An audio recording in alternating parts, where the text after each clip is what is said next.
कार्तिक शुद्ध एकादशीला भागवतांचा मेळावा मोठ्या प्रमाणात वैकुंठ पीठ पंढरीला जमतो.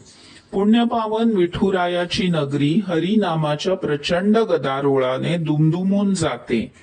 या एकादशीला प्रबोधिनी एकादशी असे म्हणतात. आषाढी एकादशीला म्हणजे चातुर्मासाच्या सुरुवातीला झोपी गेलेले देव या दिवशी उठतात.